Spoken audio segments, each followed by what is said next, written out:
সিং সদরের চক শ্যাম রামপুর ও চরদরিয়া কুষ্টিয়া ২ গ্রামের দ্বন্দ্বে গত ৮ মাসে ১০টি মামলা হয়েছে। এলাকায় বেড়েছে চুরি, গ্রেফতার ভয়ে আতঙ্কিত মানুষ। ময়মনসিংহ থেকে সহকর্মী রবিউল আওয়াল রবির পাঠানো তথ্য ও চিত্রে বিস্তারিত থাকছে তানজিদ ভুঁইয়ার ডেস্ক রিপোর্টে।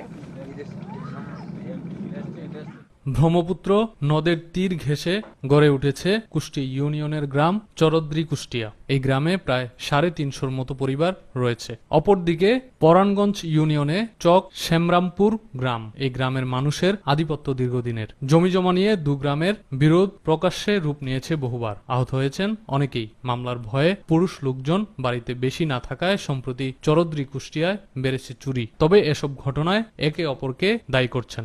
ছোট কয়েকটা বাড়ি নাম করে পুলিশের বই দেখায় গরু লয়ে জায়গা ৪-৫টা করে গরু লয়ে জায়গা পুলিশের বই দেখায় এর মধ্যে বন্ধুত্বে ৪-৫টা করে ধানের মেশিনের মোটর আলু চলে গেছে গা।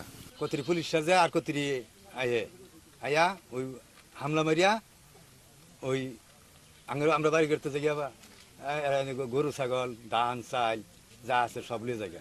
কোনো মারধর মানে না, এগর গায়ের জুড়ে এলাকার অনেক চাপ সৃষ্টি করতেছে, অনেক দুর্ঘটনা সৃষ্টি করতেছে বা এলাকার লোকজন পাইলে তারা মারবার লেগে খুব করতেছে এবং যে কোনো কুশলে তারা নিজের এই ঘটনা তৈরি করিয়া এদের উপরে মামলা চাপা।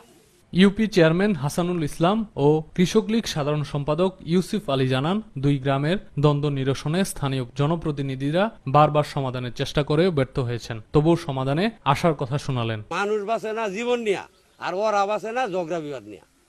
তাই এইটা নিরসন চাই এবং প্রশাসনের আমি হস্তক্ষেপ চাই, যাতে কোনো খুন খারাপি না হয়। আমরাও চাই এটা সবাই উদ্যোগ নিয়ে এই ঝামেলাটা মিটে যাক। এটা হচ্ছে জেতার জন্য একজন আরেকজনের কাউন্টার আর কি। অ্যাকচুয়ালি ঘটনা কিচ্ছু না, যে একজন আরেকজনের দোষে ফেলানোর জন্যই মূলত একটার পর একটা মামলা এই আলোচনা চলছে, এর বিপরীতে কিছু না।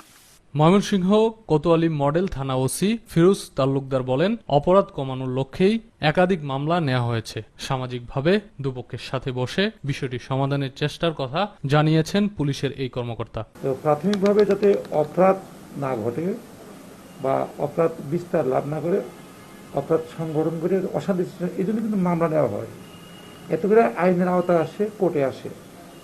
তো সেই জন্যই এই মামলাগুলোর উৎপত্তি হয়েছে। তো এই বিষয়টা রিসেন্টলি যেটা সমস্যা সেটা নিয়ে আমরা আসলে দুই চেয়ারম্যানের সাথে কথা বলেছি এবং উপজেলা চেয়ারম্যানের সাথে আজকে কথা বলেছি।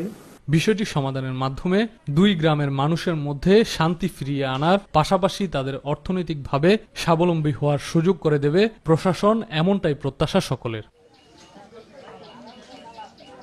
Tanzid Bhuiyan, news desk, Joyjatra television.